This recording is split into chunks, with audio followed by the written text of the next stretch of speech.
Olá, queridos, paz do Senhor, você está na ADEC TV e hoje no quadro Lições Bíblicas. Vamos estudar hoje a lição de número 5, a verdade que liberta. O texto áureo está no Evangelho de João, capítulo 8, versículo 32, e está escrito assim: E conhecereis a verdade, e a verdade vos libertará. Verdade prática. O verbo divino representa a verdade que se manifesta na história para libertar o pecador. A leitura bíblica em classe está no Evangelho de João, capítulo 7, versículos 16 a 18, versículos 37 e 38 e o capítulo 8, versos 31 a 36. Nessa lição, nós vamos explicar a verdade em que Jesus, desde sua saída da Galileia para Jerusalém, também descrever Jesus como a verdade diante dos fariseus e pensar em Jesus como a verdade que liberta o pecador. Professor Joás, presbítero Edivaldo, nós estamos diante de uma lição muito boa e de um dos versículos mais citados no Novo Testamento, um dos, né? A gente vê dois aí principais, João 8:32, João 8:36, mas conhecido aí pelos eruditos, estudiosos da Bíblia, João 3:16 ainda está assim, vamos dizer assim, à frente, mas esse João 8:32, e conhecereis a verdade vos libertará, é um dos mais citados, mais conhecidos da Bíblia e fundamentais para a nossa vida cristã. Lição muito boa, né? Muito bom. E é um tema, assim, em todos os aspectos, né, teológico, filosófico, social, é um tema que intriga a humanidade há muitos e muitos séculos, né? A verdade, o que seria a verdade, o que a verdade significa, onde ela é encontrada, isso aí é tema de discussão filosófica, religiosa, teológica, há muitos e muitos anos. Muito bom. Presbítero Edivaldo, nós estamos aí na lição 5 e nós falamos até agora aí do verbo que se tornou carne, o novo nascimento, a verdadeira adoração foi a lição anterior, o pão da vida, falamos da lição 4 e agora a verdade que liberta. Bom, o novo nascimento precisa, a ação de Deus, do Espírito Santo na vida do homem é conhecendo a palavra é a verdade que liberta. No mundo moderno hoje, né, existe verdade, existe verdades e existe inverdades. Eu entendo que existe a verdade. Fora disso, para mim é mentira. Então, uma inverdade é mentira e verdades também são mentiras. Existe a verdade. E nós vamos estudar isso no prisma da própria verdade que é o Senhor Jesus. Ele disse: eu sou a verdade. Né? Então, aí nós vamos aprender que no caráter humano, né, esquece um pouquinho o caráter divino, mas no caráter humano, ele foi o ser com uma integralidade, de uma honestidade. Nele, a verdade era plena. Não houve dolo na sua boca, a Bíblia diz isso. Então ele é o ser moralmente verdadeiro. Por que então que nós vivenciamos e falamos de verdades? Porque tem algo em nós que nos leva a falar em verdades e verdades, que é o pecado. O comentarista foi muito feliz em trabalhar no caráter de Jesus quanto a sua pátria, quanto os seus patrícios, quanto o local onde ele vivia, quanto ele diante daqueles que eram detentor da verdade, que eram os fariseus, e diante também dele se apresentando como a verdade absoluta. Então isso é maravilhoso para a gente poder pensar aqui, tanto na questão social, como já disse o professor Joás, filosófica e teológica. Bom, Jesus diante de Pilatos, claro que nós estamos falando lá no interrogatório, momentos antes da sua morte, Pilatos perguntou para ele o que é a verdade. É um tema muito bom, já que nós estamos falando desse texto aqui, né, professor? O que é a verdade? E virou as costas, não quis ouvir, né? Ele ia ter uma bela resposta, não ia, professor? Com certeza, estava diante dele, né? A verdade em pessoa estava diante dele. E assim, a verdade, a gente tenha conhecimento dela ou não, ela faz parte, assim, uma parte importante da vida de todos nós. de todos os ideais humanos, ela é o mais importante, né? A verdade, porque a gente, para investigar uma situação, um crime, por exemplo, né, busca-se encontrar a verdade dos fatos, né? Para validar, balizar outros ideais humanos, a gente precisa da verdade, né? Porque você chega diante de um homem mau, né, que pratica maldades, e às vezes ele nem sabe que é mal. Ele nem oferece resistência ao mal porque ele não sabe que ele é mal. Se você for conversar com ele, ele vai colocar: a minha verdade é que eu não sou mal. Essa é a verdade dele. Assim, fica essa discussão. Essa é aí a sua verdade, a minha verdade é outra. E não existe isso, existe a verdade. Aí, quando você olha para os fatos, vamos botar algum exemplo aí para ficar mais tranquilo, né? Um estelionatário que faz fortuna, né, enganando pessoas, é uma prática boa ou uma prática má? É lógico que isso é mal. Como que eu sei que isso é mal? Pela verdade. O bem, que é outro ideal humano, é medido pela verdade. Isso acontece com tudo na nossa experiência. Tudo passa pelo crivo da verdade, né? Então não existe essa de que essa aqui é a minha verdade. Você vai conversar com esse cara: não, eu comprei esse iate aqui graças a Deus, por causa do meu negócio que deu certo. O negócio dele é enganar os outros, né? E assim, dá graças a Deus por ter aquela fortuna que ele conquistou de uma forma desonesta. Como assim, né? Então um sujeito tem total desconhecimento da verdade, e a verdade para ele é algo totalmente relativizado, né? Não faz sentido nenhum. Bom, tem um texto aqui também que nós poderíamos citar e vamos citar, João 14,6, Jesus falou: eu sou o caminho, a verdade e a vida. Ninguém vem ao Pai senão por mim. Bem, na nossa introdução, comentarista muito feliz em falar que a verdade, ela foi encarnada. A verdade, o próprio Cristo, o próprio Deus, a própria palavra, que é a verdade. Quando você falou disso aí, professor Joás, presbítero Edivaldo, a verdade é a que nivela, né, entre o certo e o errado, assim, na nossa concepção humana. Então tem esse discernimento. Verdade, o próprio Cristo. E nós vamos estudar isso aqui. Como que essa verdade liberta, presbítero Edivaldo? A verdade liberta a partir do momento que você conhece. Por isso que o versículo diz: e conhecereis. Esse verbo conhecer, ele requer uma ação de quem quer conhecer. Tem pessoas que querem viver na ignorância. E quando a gente fala ignorância, não é a questão da pessoa ser rude ou de uma questão de personalidade. A gente fala de uma questão de uma pessoa que quer viver dentro do mundo que ela criou para ela mesma. Mas e graças a Deus que nós vivemos num país democrático, mas a democracia também, ela traz direitos e deveres. Então, são deveres que são colocados e que eles precisam ser respeitados. Vou dar um exemplo aqui para mostrar como a coisa funciona. Muitas pessoas, nesses feriados, e num feriado prolongado, ela pega a estrada. A estrada, ela tem uma faixa amarela. Ela tem uma faixa amarela desenhada no chão. O automóvel, ele pode sair daquela faixa a hora que ele quiser. O que faz ele permanecer na mão dele?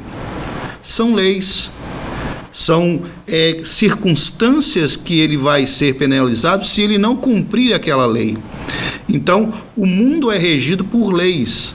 E, infelizmente, até as leis de hoje, elas têm feito com que a pessoa viva na mentira. Por quê? Porque é mais interessante mentir do que fazer a verdade. Rui Barbosa já dizia, né, que chegaria um momento em que o homem teria vergonha de ser correto, de ser verdadeiro. Eu estou aqui parafraseando, né, o que ele disse, mas o que ele queria dizer é exatamente isso. Que as pessoas que mentem, as pessoas que vivem na mentira, dá aquele sentimento de azaf na gente, né? Parece que elas prosperam mais. Parece que elas se dão bem melhor na sociedade do que uma pessoa verdadeira. Bem assim, né? Diante de tudo que nós falamos aqui, esse versículo mal interpretado também pode causar uma confusão e pode ao invés de ser útil, não que a palavra vai prejudicar, não, é quem está usando esse versículo, ou seja, pode vir muita coisa de aberrações ou de situações constrangedoras. Por isso que é bom conhecer a palavra de Deus, né, professor, e aplicar de uma maneira correta, né? A palavra não tem 2, 3 interpretações, a palavra tem a revelação de Deus para nós, é uma só. Né? O que esse verso aí está chamando de verdade, talvez não seja o que quem está usando, se fazendo, querendo apresentar a sua própria verdade, né? Trazendo esse versículo à tona, né? Talvez o que esse versículo está chamando, talvez quase sempre né? O que esse versículo está chamando de verdade não é a mesma coisa que aquela pessoa está dizendo que é verdade, né? Então é importante conhecer a Escritura por causa disso. Você leu o verso 32 do capítulo 8, não se lê a Escritura assim, pensar, recortar. Leia o verso 31, né? O verso 31 vai trazer uma clareza sobre o que ele está chamando de verdade ali no verso 32. Então, quem sabe ler Bíblia sabe disso, né? Quem sabe ler, é preciso saber ler. Verdade. O texto está inserido em um contexto, né? E fora do contexto ele vira um pretexto. Aí qualquer um pode ajustar a sua maneira, lembrando que, fazendo dessa forma, vem as consequências, que a responsabilidade de Deus é com a sua palavra na aplicação correta. Se eu pego e aplico de forma incorreta, a palavra de Deus, ela não tem esse efeito que eles pensam que terão. Vamos lá, já demos uma introdução, capítulo 1 aí, Jesus a verdade em Jerusalém. Ponto 1, da Galiléia para Jerusalém. O capítulo 7 do Evangelho de João revela que Jesus estava na Galiléia e não se dirigia a Jerusalém, pois os judeus planejavam matá-lo. Apesar dos conselhos dos seus irmãos para que subisse a Jerusalém, Jesus tinha plena consciência de que não era sob influência deles que ele iria à cidade santa, mas sob a orientação do Pai. Assim, em obediência ao Pai, em todas as situações, Jesus subiu discretamente a Jerusalém diante da festa dos tabernáculos. O capítulo 7 fala disso aí, né?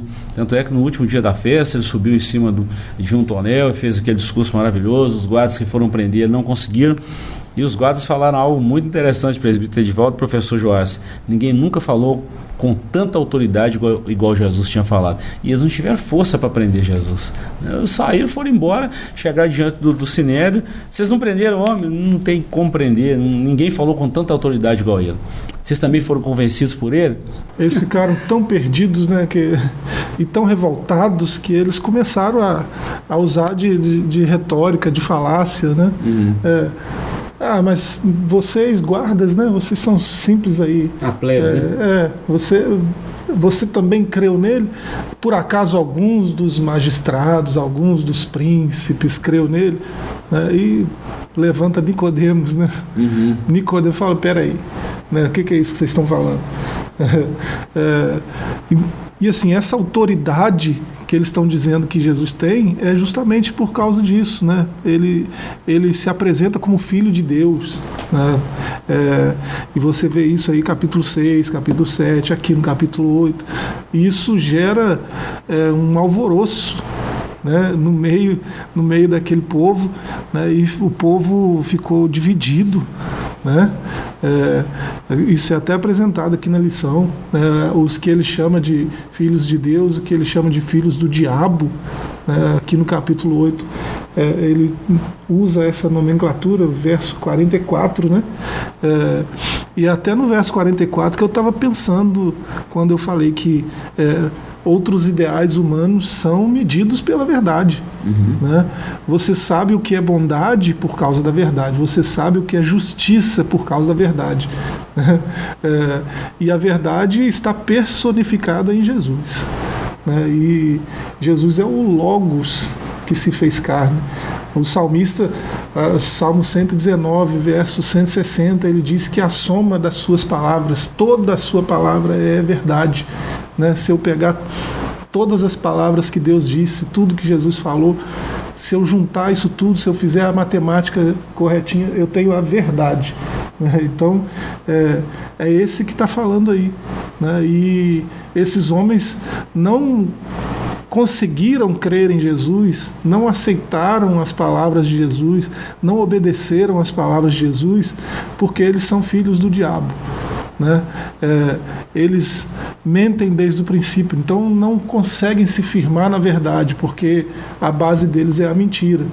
Então isso acontece quando a gente volta aí no verso 31 que eu falei, que faz a gente entender o 32, né, a gente percebe a mesma dinâmica, né?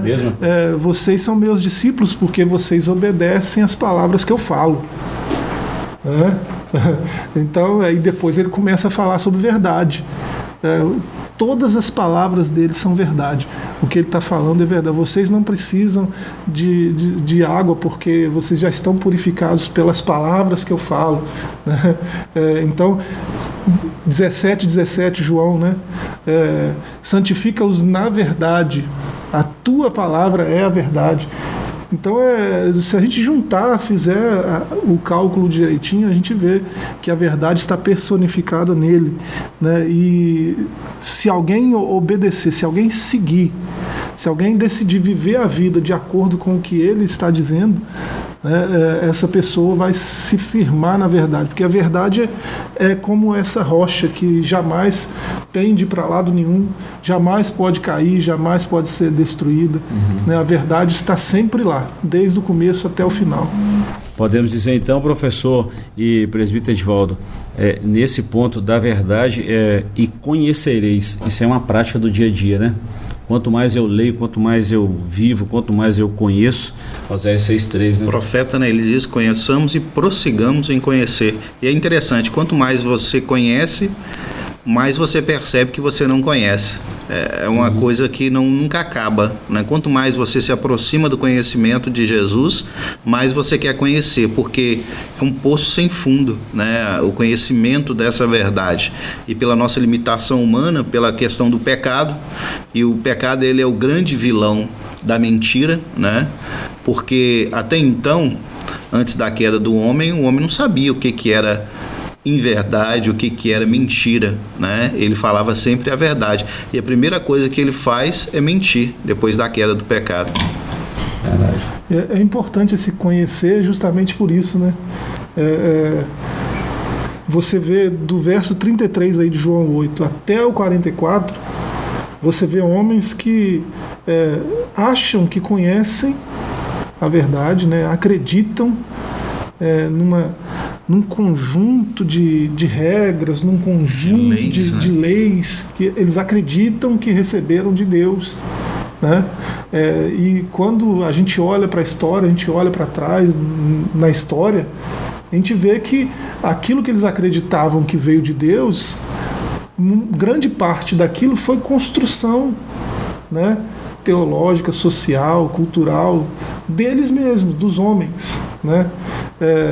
E aí eles criaram essas regrinhas, eles criaram os 10 mandamentos, já mais de 600 preceitos, né? Então você vê que o que Deus falou mesmo, né? O que Deus falou mesmo está registrado aí, mas aí tem o registro das palavras de Deus, mas aí eu que leio esse registro, eu não vejo autoridade ali, e eu vou buscar em Hilel, em Shammai, em Gamaliel, né? Aí eu digo, nossos sábios disse, não, mas não está escrito, não é só ler, né, para entender o que Deus disse mesmo, né? E aí a gente às vezes cai na mesma situação. Então você vê esses homens que pensam desse jeito, né, pensam que conhecem a verdade, mas a gente percebe que não, eles não são capazes de reconhecer a própria maldade, para começar, né? Não reconhecem a própria maldade e estão cegos para a verdade que está diante deles falando, esclarecendo tudo aquilo que já foi dito, que já foi revelado sobre Deus, trazendo mais clareza sobre a revelação, e eles estão cegos para isso porque estão firmados na mentira.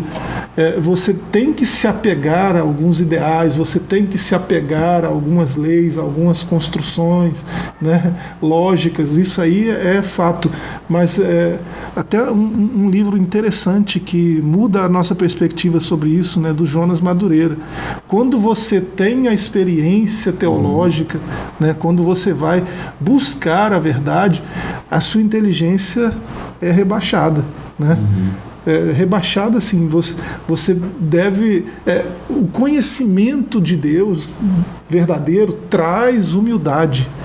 né, traz humildade. Você se rende, você se dobra, você se humilha, porque você está diante de algo maior, né? Não foi a postura desses homens. Você lê do verso 33 ao 44, você vê que eles resistem à verdade, eles se apoiam na mentira e eles não conhecem a si mesmos. Eles têm um desconhecimento de quem eles mesmos são e Jesus transmite isso a eles com muita dureza, mas também com muita clareza, né? Vocês são filhos do diabo, porque é ele que mente desde o princípio, né? Então vocês têm que desapegar disso aí, né? Conheça a verdade. E não teve nem como contestar, né? Bom, antes da gente ir para um intervalo aqui, o ponto 2, a verdade na festa dos tabernáculos e vivendo na verdade. Já citamos tudo isso aqui. O que nós estamos pontuando aqui é exatamente Jesus em todas as fases da história. Ele está presente. No Antigo Testamento a gente vê muito a questão, claro, o Antigo Testamento tudo apontava para Jesus, toda palavra no Antigo Testamento ela vai se culminar em Jesus. Então a gente vê no Antigo Testamento muitas sombras, muitas... o tipo, né? A tipologia bíblica, tudo a gente vê no Antigo Testamento. E quando Jesus vem, então a gente consegue entender o que é esse tabernáculo. Aqui nós estamos falando de uma festa que aconteceu e tudo mais, mas lá no início, quando Deus determina isso, a gente vê direitinho ali a sombra do que é a verdade. Quando diz, né, que Moisés, questionado, né, sobre a sua fala, sobre a sua autoridade, sobre a verdade que ele falava, ele diz assim, virá o profeta, a esses ouvireis, ou seja, a esses vocês entenderão e terão que crer, porque Moisés, ele tira o povo do deserto. Jesus veio nos tirar da prisão do pecado. O Egito é sinônimo de pecado. E Jesus, ele nos arranca para nos trazer para a verdade, ele precisa nos tirar também do pecado. É aquilo que nós falamos, né? Nós estamos vindo em lições com a sequência para nós entendermos. Só realmente conhece a verdade quem nasceu de novo. Só realmente se rende à verdade para adorar, no sentido de saber a verdadeira adoração, quem se rende à verdade. Então isso é uma questão de se render diante da verdade absoluta que é Jesus. Olha bem, nós vamos para um intervalo agora e voltamos já já, mas o que nós estamos falando desse ponto 2 aqui, é claro que nós jogamos uma luz numa festa que está lá no Antigo Testamento, mas Jesus participou dessa festa e se revelou como a verdade exatamente aqui, é o capítulo 7 e 8 de João. Nós vamos para um intervalo, voltamos já já com o segundo bloco. E nesse bloco nós vamos falar Jesus a verdade diante dos escribas e fariseus. Voltamos já já.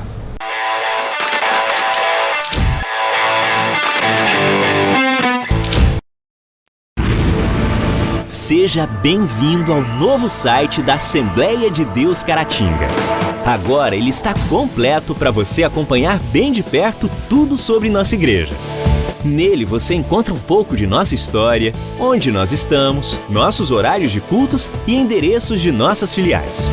E ainda você poderá fazer seu pedido de oração, sua contribuição, acompanhar nossas notícias, entrar em contato conosco e muito mais. Mais uma forma de você acompanhar tudo o que acontece na Assembleia de Deus Caratinga, de onde você estiver. Acesse agora assembleiadedeuscaratinga.org.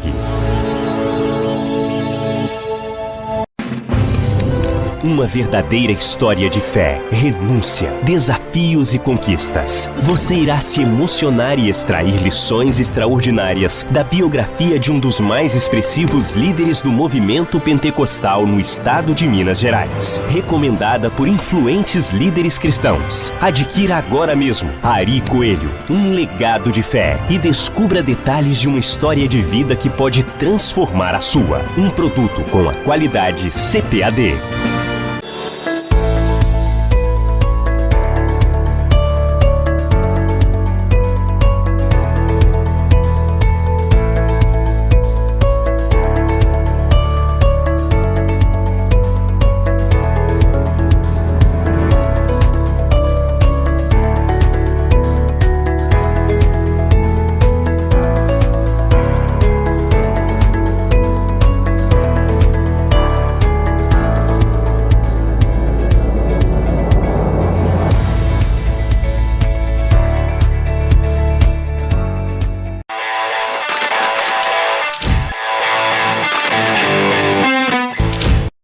Estamos de volta com o seu ADEC TV. Nós estamos falando hoje da lição de número 5, a verdade que liberta. Bom, professor e presbítero Edivaldo, encerramos aí o bloco anterior falando da festa dos tabernáculos, onde Jesus se manifestou, e a gente veio no capítulo 7 de João, e depois ele fala que nós devemos viver na verdade. E Jesus estava diante dos fariseus, dos escribas. Professor, homens que... eu li um livro muito bom, um livro muito antigo. Você já deu aí um insight aí do Jonas Madureira, né? A Inteligência Humilhada. E esse livro é um livro secular, O Monge Executivo, e o autor desse livro fala que na época em que os escribas eram chamados na época em que os advogados eram chamados de escribas, e de fato é verdade, doutores da lei, então teoricamente são advogados, conhecem a lei, e tinha uma resistência terrível em relação à verdade revelada. Sim, conheciam muito bem a letra, né? Mas não eram capazes de captar o espírito da coisa. Ficavam muito presos na literalidade, né? Não conseguiam aprofundar, ir além daquilo que estava escrito. Nem tanto ir além, né? Mas captar de forma completa o que foi dito. Eles não atingiram essa capacidade, né? E lamentável, porque pessoas que conheciam bastante a Escritura, mais do que nós, né? E não foram capazes de enxergar o que estava sendo revelado lá. A gente sabe que há todo um contexto nisso aí, né? Mas a gente não tem nem tempo de discutir isso. Mas é interessante, né? Como que foi essa revelação de Jesus sobre ele ser a verdade personificada numa festa dos tabernáculos. É interessante pensar em Jesus, né? O verbo que tabernaculou entre nós, numa festa de tabernáculos. A gente entra naquele loop assim, né? Porque a festa dos tabernáculos é sobre ele. O povo sai de dentro da segurança, né, da sua casa mesmo, né, até dos palácios, né, e vai passar um tempo fora, em tendas, que é uma moradia temporária, né, para relembrar como que foi, né, a peregrinação no deserto, relembrar, né, como que o coração deles ardia pela promessa, né, de uma terra prometida, né, de uma fartura, de uma abundância, e assim, tanta coisa ali apontava para Jesus, né, tanta coisa, e quando ele finalmente veio, é interessante perceber ele que é o antítipo do tabernáculo, né? No tabernáculo é muito assim, é até engraçado, né, de pensar. Por isso eu citei o Antigo Testamento, presbítero Edivaldo, para mostrar, porque agora a gente pode falar isso, né? A gente está, né, exatamente no ápice dessa conversa, porque ainda existem muitos cristãos que pensam assim, o Antigo Testamento acabou, só o Novo. E o Antigo Testamento é a palavra de Deus. É a mesma palavra, né? É o mesmo Deus. Não deixou de existir o Antigo Testamento, não perdeu o seu valor. Ele é a nossa sucá, né? Ele que nos faz lembrar do tempo que nós fomos escravos, que nós vivemos oprimidos, né, pelo pecado, pelo mal, né? E ele veio e nos resgatou, né? Nos tirou das trevas para a sua luz. Mas aí entra uma palavrinha que os teólogos gostam muito de usar, a questão da midrash, ou de você poder alencar algo do Antigo Testamento com o Novo Testamento. A Bíblia, eu sempre ensino isso, até no IBAFEC, ministrando Teologia do Novo Nascimento, que o ideal é você saber fazer uma leitura da Bíblia no seu todo, nos seus 66 livros, não só nos 27 livros do Novo Testamento, mas você fazer uma leitura, você lê lá, eu sou o pão da vida, e você fazer uma conexão com o maná, eu sou a luz do mundo, no princípio a luz, né? Aquela luz cósmica, aquela luz solar, você tem uma noção do que eles estão dizendo porque eles estão reescrevendo o Antigo Testamento para o Novo. Então, eu preciso conhecer o Antigo Testamento e eu sempre gosto muito de perguntar, né? A gente chega aqui no IBAFEC presencial ou no IBAFEC você que faz em EAD ou nos nossos polos em outras cidades, eu sempre pergunto, pastor Adriano já passou aqui com a teologia do Antigo Testamento? Já. Então, primeiro, eles veem o Antigo Testamento para depois vem o Novo. Por quê? Porque é interessante você saber fazer essa leitura geral, porque a Bíblia é um livro só. É um compêndio de 66 livros, mas que tem um autor principal, que é o Senhor Jesus, que é a verdade, e a palavra toda é a verdade. Isso é muito interessante. E eu acho esse princípio que o comentarista colocou aqui, no primeiro tópico aqui, que fala da mulher adúltera, porque o princípio da verdade, a base da verdade, é o amor. E foi isso que Jesus mostrou para essa mulher pegada no ato de adultério. O contexto do capítulo 8 é exatamente esse, né, professor? E para começar, os que se diziam doutores aí, os escribas que conheciam a lei, eles já começaram errado, porque realmente a mulher pega no ato de adultério, ela era apedrejada, mas ela não estava adulterando sozinha, o homem tinha que estar junto, e eles apareciam só com a mulher. Sabe-se lá o jeito que essa mulher apareceu diante de Jesus. Porque a intenção deles era pegar Jesus, a intenção não era julgar a mulher, a intenção era condenar Jesus, pegar ele de alguma forma. Só que, diante da verdade, né, professor, e embasada no amor, não flui, né? Não flui. Bom, nós vemos aí o ponto 1 aí, falamos aí essa verdade do episódio da mulher adúltera, que Jesus ele se manifesta, claro, como verdade e em amor, e a gente sabe o que aconteceu. Aí ele se revela, Jesus é a verdade revelada, e o ponto 3, a verdade que o mundo precisa. Deixa eu ler 2 parágrafos e a gente fecha esse capítulo 2 aqui. O episódio da mulher apanhada em adultério ilustra a resistência dos escribas e fariseus em aceitar a verdade que Jesus representa. Isso nos permite concluir que, independentemente do grau de resistência que o ser humano possa manifestar, nada consegue obstruir a verdade de Jesus. Não é por acaso que ele próprio declarou, disse-lhe Jesus, eu sou o caminho, e a verdade e a vida. Ninguém vem ao Pai senão por mim. Essa verdade não é apenas genérica, é uma verdade encarnada. E vimos, João fala isso, né? Vimos a sua glória como unigênito do Pai, nele estava toda a verdade, e o texto segue. A verdade que o mundo precisa conhecer. Muitas pessoas procuram a verdade na filosofia através de um conjunto ético que guia as suas vidas. Outras examinam a verdade na lógica, utilizando a ciência como forma de compreender o mundo. Há ainda quem busca a verdade no esoterismo. A realidade é que o mundo carece do entendimento da verdade única, que se manifesta como uma realidade divina, plena em Deus, que se separa desse mundo enquanto mantém uma relação com os seus habitantes. Isso só pode ser alcançado por meio de uma conexão viva com a pessoa bendita de Jesus, nosso Salvador.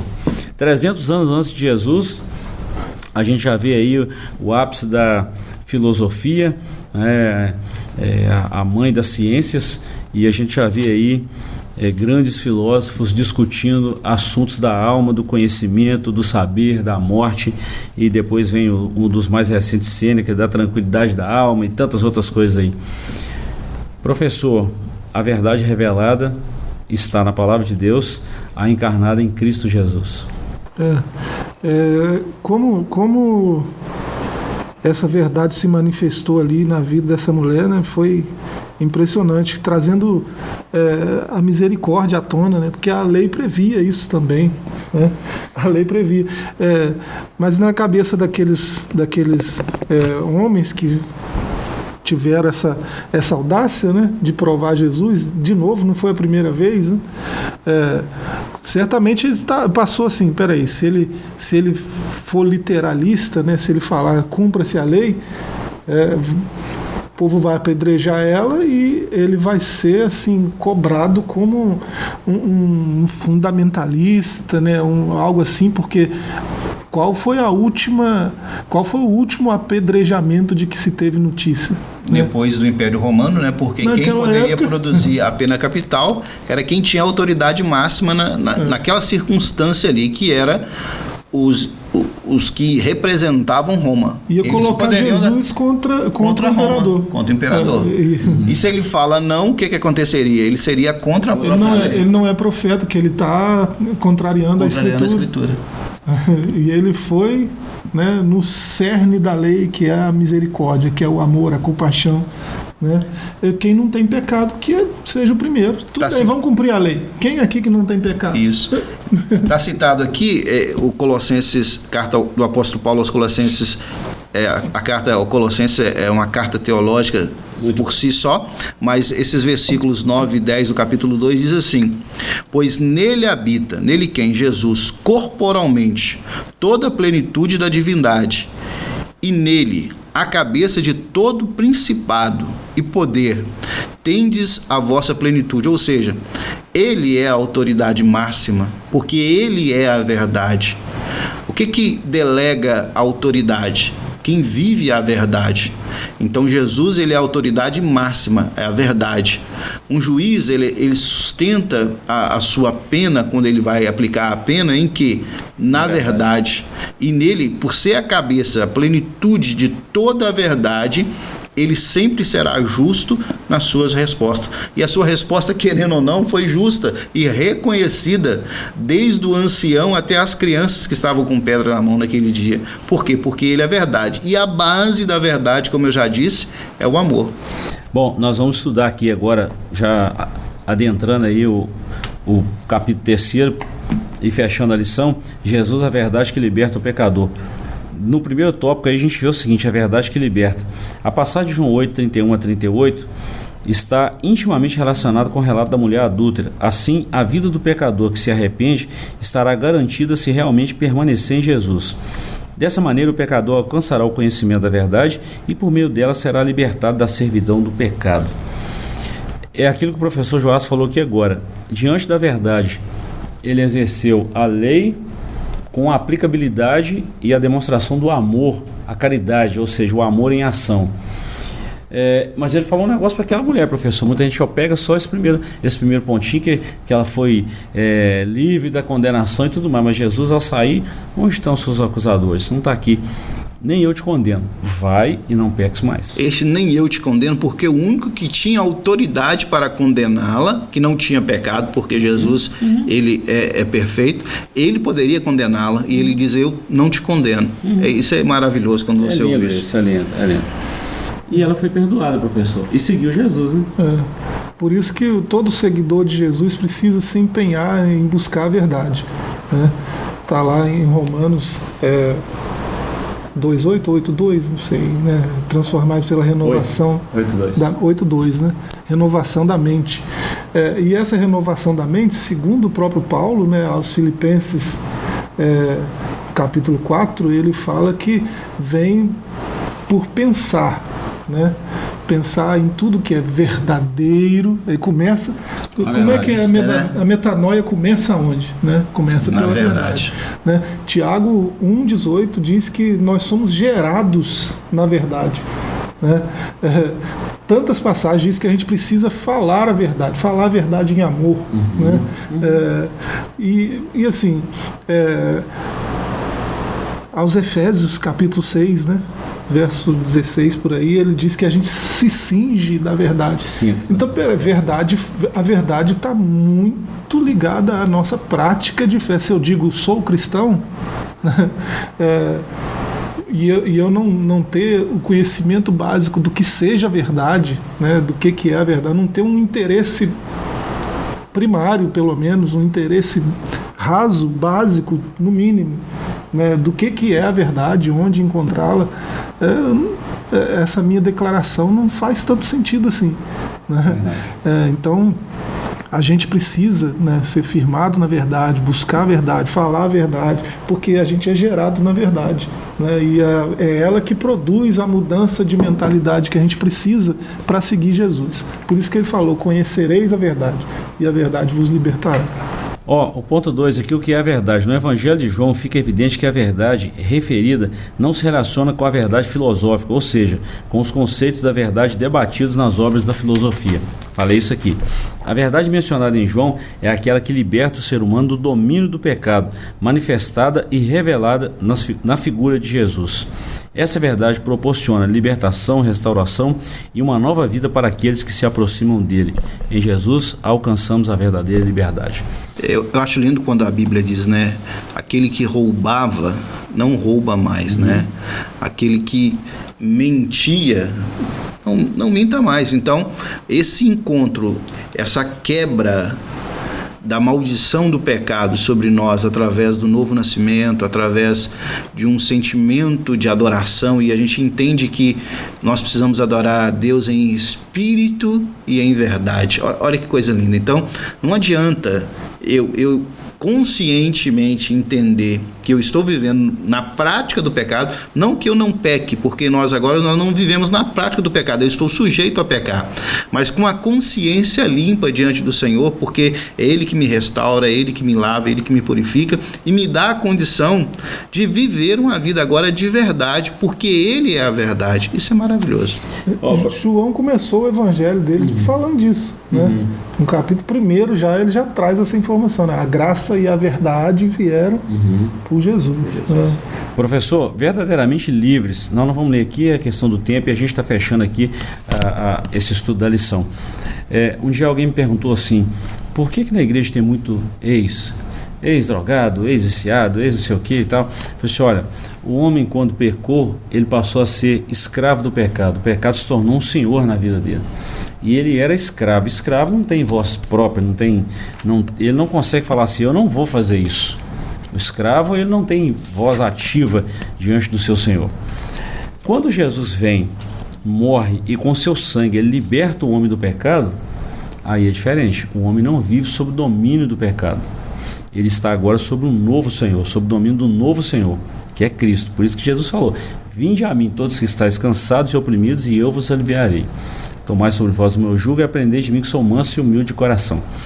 Então, nesse aspecto aqui, e ele falou assim, então me dá um exemplo disso aí. Isso é simples.